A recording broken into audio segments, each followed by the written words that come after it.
மனித வாழ்க்கையில் துன்பங்களுக்கும், கவலைகளுக்கும், தோல்விகளுக்கும் காரணங்கள் உங்களுக்கு இந்த வாழ்க்கையில் மனிதர்களால் அல்ல, கடவுளால் கொடுக்கப்பட்டுள்ள உண்மையான சுதந்திரத்தை பயன்படுத்தி சரியான தீர்மானம் எடுக்காமை மட்டும்தான் என்று முத்தையா சுவாமிகள் சொல்லியிருக்கிறார். இதற்கு முன்னர் துன்பத்தை, கவலையை, தோல்வியை ஏற்படுத்தக்கூடிய பல சந்தர்ப்பங்களை குறிப்பிட்டு, சந்தேகம் என்னும் நோய் வருகின்ற சந்தர்ப்பத்தில் நல்ல தீர்மானம் எடுக்க வேண்டிய முறையை எவ்வாறு கையாளலாம் என்று முத்தியா சுவாமிகள் சொன்ன கருத்தை எண்ணி பார்த்ததாக குறிப்பிட்டிருந்தேன். ஏனைய சந்தர்ப்பங்களிலும் துன்பம், கவலை, தோல்வி வராமல் இருக்க எவ்வாறு செயல்படலாம் என்ற முத்தியா சுவாமிகளின் கருத்துக்களை நினைத்து பார்க்க முயலுகின்றேன். அதிக இன்ப நுகர்ச்சி ஆசை தவிர்க்கப்பட வேண்டியதாகும். அளவுக்கு மிஞ்சினால் அமிர்தமும் நஞ்சாகலாம் என்பது பழமொழி. சாப்பாடாக இருந்தாலும், வேறு எந்த புல உணர்வு இன்பமாக இருந்தாலும் அளவோடு சுவைப்பது உன் மனதுக்கு மட்டுமல்ல, உடலுக்கும் உச்சமான இன்பத்தை கொடுக்கும். மிகையான நுகர்வு உன் உடலை மட்டுமல்ல, மனதை மட்டுமல்ல, உன் தொழிலையும், உன் கடமைகளையும், உன் வருமானத்தையும் கூட பாதிக்கலாம். இதனால் இசையை ரசிப்பதானாலும், நாடகம் பார்ப்பதானாலும், படம் பார்ப்பதாக இருந்தாலும், சிற்றின்ப நுகர்ச்சியாக இருந்தாலும், எதுவாக இருந்தாலும் அந்த நுகர்ச்சிக்கான முடிவை எடுக்கின்ற அந்த கணப்பொழுதிலே அதனால் உனக்கு ஏற்படும் நன்மை தீமைகள் விளைவுகளை மட்டுமல்லாது, அதனால் பிறருக்கு ஏற்படக்கூடிய விளைவுகளையும் அசௌகரியங்களையும் நிச்சயித்தல் வேண்டும். அந்த ஆற்றலை ஏற்படுத்துவதே தியானமாகும். இந்த ஒவ்வொரு தீர்மானத்தை பற்றியும் விளக்க ஏராளமான பல உதாரணங்களையும் உபகதைகளையும் கூறலாம். அதுக்கு நேரம் இடம் கொடுக்காது. நேரம் எல்லாவற்றையும் விட மதிப்பு மிக்கது. ஆனாலும் இதில் ஒரு உதாரணத்தை குறிப்பிடுகிறேன். நீர் உன் வீட்டில் ஒரு பாடலை ரசிக்கிறாய் என வைப்போம்.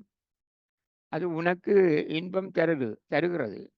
ஆனால் அந்த பாடல் அடுத்த வீட்டுக்காரரையோ, உன் வீட்டில் புத்தகம் படித்து கொண்டிருப்பவரையோ பாதிக்கக்கூடாது என்பது மட்டுமல்ல, உன் கடமையை நீ மறந்து, சாப்பிடுவதை மறந்து, தொழிலை மறந்து இருக்கும் அளவுக்கு அது நீளக்கூடாது என்பதும் நல்ல தீர்மானத்தின் பண்பாகும். மற்றொன்று பொறாமை எண்ணம். ஒருவருடைய மகிழ்ச்சியை, வெற்றியை பாராட்டக்கூடியதாக இருக்கலாம். அப்போது அதனை பார்த்த, கேட்ட மாத்திரத்தை அதனை தாங்கிக் கொள்ள முடியாத, பொறுத்து கொள்ள முடியாத மனநிலை உனக்கு வருவதை தடுத்தலே நல்ல தீர்மானமாகும். அவர் வெற்றியால், அவர் மகிழ்ச்சியால், அவர் பாராட்டு பெறுவதால் உனக்கு எந்த தீங்கும் ஏற்படுவதற்கு இல்லை. ஆனால் அதனை உன் நன்மைக்கும் காரணமாக்கிக் கொள்ள உம்மால் முடியும். நீரும் தாமதிக்காது முந்திக் கொண்டு அவரை பாராட்ட வேண்டும். நீரும் அதற்காக உன் மகிழ்ச்சியை தெரிவிக்க வேண்டும். அவரும் உனக்கு நன்றி தெரிவிப்பார். உன்னை பற்றி அவருக்கு நல்லெண்ணம் உண்டாகும்.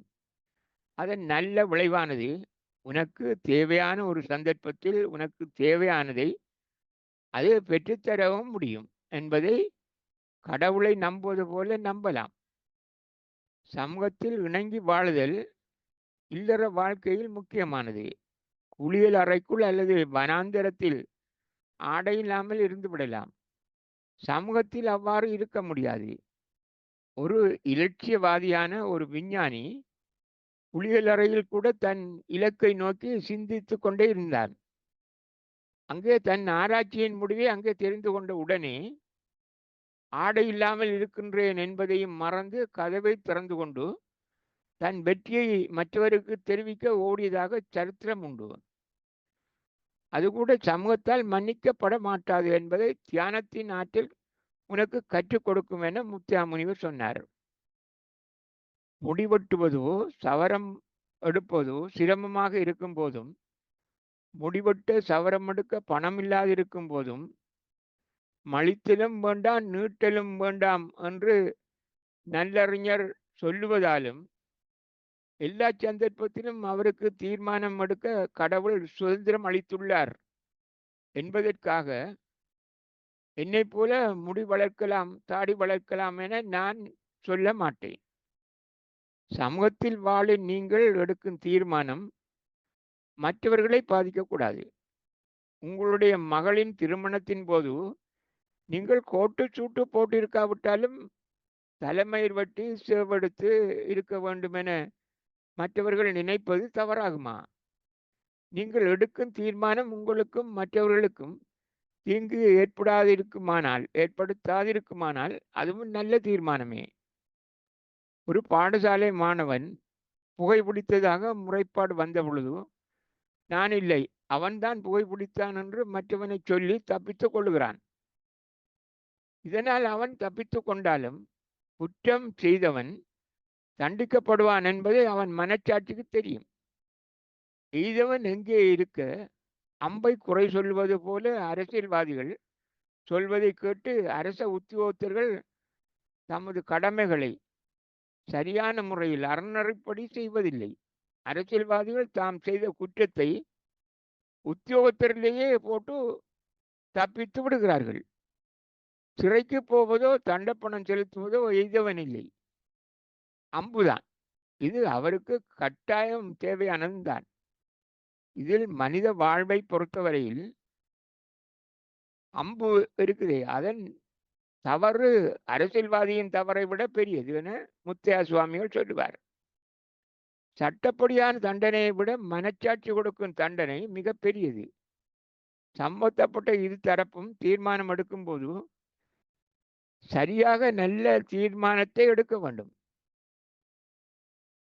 அதாவது அரசியல்வாதியும் நல்ல தீர்மானத்தை எடுக்க வேண்டும், அரச உத்தியோகத்தரும் நல்ல தீர்மானத்தை எடுக்க வேண்டும். அதற்குத்தான் மருந்து உள்ளது. நல்லெண்ணம் அல்லது தியானம் தான் அதுக்கு மருந்து. தியானம் என்பது இருந்து கண்மூடி செய்வது மட்டும்தான் என நினைக்க வேண்டாம். நீர் தீர்மானம் எடுக்க முந்திக்கொண்டு நல்லெண்ணம் உனக்கு வருமானால் அதுவும் தியானமாகும். கவலைக்கும் துன்பத்துக்கும் தோல்விக்கும் மற்றொரு காரணம் கூச்ச உணர்வாகும். இது தாழ்வு மனப்பான்மையினால் அல்லது தன்னம்பிக்கையின்மையினால் ஏற்படுகிறது. யாருக்கும் குறைவாக எதனையும் வைத்திருக்கவில்லை.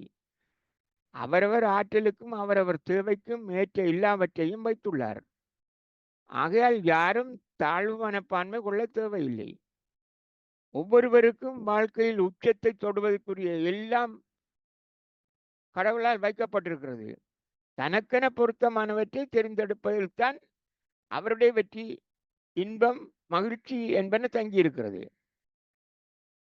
தனக்கு கையில்லையே என்று தன்னை குறைவாக எண்ணிவிட தேவையில்லை. அழகில்லை என்று ஒதுங்கி இருக்க தேவையில்லை. நகைச்சுவையால் மற்றவர்களை மகிழ்வித்து உச்சந்தொட்டவர்களை நீங்கள் அறிவீர்கள். இந்த உலகில் யாராக இருந்தாலும் அவர்களுக்கு தேவை இன்பமும் துன்பம் இல்லாத வாழ்க்கையும் மட்டும்தான். உனக்கென ஒரு துணை இல்லாமல் போய்விடும். அழகன் என்று சொல்லப்பட்டவன் அடையாத இன்பத்தை அழகில்லாதவன் அடைந்து மனச்சுவம் பெறுவதற்கான உலகமே இது. ஆகையால் இந்த உலகில் யாரும் தன்னை குறைவாக எண்ண வேண்டிய அவசியம் இல்லை. தன்னம்பிக்கையும் துணிவும் மட்டும்தான் தேவை. அதுக்குத்தான் தியானமும் எதற்கேற்பவும் திருந்திக் கொள்ளக்கூடிய பக்குவப்படக்கூடிய மனமும் கடவுளுக்கு சமமான உன் ஆன்மாவும் இருக்கின்றது. மாறக்கூடிய அழியக்கூடிய உடலில் உங்கள் ஒவ்வொருவருக்கு இடையிலும் எண்ணில் அடங்காத வேறுபாடுகள் இருந்த போதிலும் எந்த மனிதனுடைய ஆன்மாவை பொறுத்தவரையிலும் வித்தியாசம் எதுவும் இல்லை. எல்லோரும் கடவுளின் பிள்ளைகள் தான், பகுதிகள் தான். வானவழி தான் கடவுளை எடுத்துக்கொண்டால் வானவழியின் பகுதிகளே. கூச்ச மனப்பான்மையினால் தன்னம்பிக்கையை அற்றுப்போவதால் உன்னால் வெற்றி அடைய முடியாது போகும். கவலை வரும், மற்றவரை உன்னுடன் ஒப்பிட்டு பொறாமை எண்ணம் வரப்பாக்கும். இதற்கு மருந்து கடவுள் மேலான திடமான நம்பிக்கையும் நல்லெண்ணமும் மட்டும்தான். அதாவது தியானம் மட்டும்தான். உன்னை பற்றி சிந்திக்க தொடங்கினால் காகம் இருக்க பனம்பழம் விழுமா போல் உனக்கு தன்னம்பிக்கை தானாக வந்துவிடும். கூச்ச உணர்வு மறையத் தொடங்கிவிடும். மற்றவர்களுடன் அச்சமின்றி பழகத் தொடங்குவீர். உங்களுக்கே உருத்தான ஆற்றலை வெளிப்படுத்த தொடங்குவீர்கள். மற்றவர்களும் உன் ஆற்றலை உணர்வார்கள். உன் மனக்கவலைகள் மறையும்.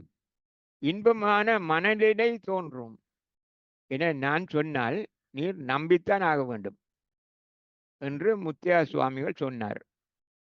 ரோலி சப்பு மெண்டி சப்பு. மீதி தொடரும்.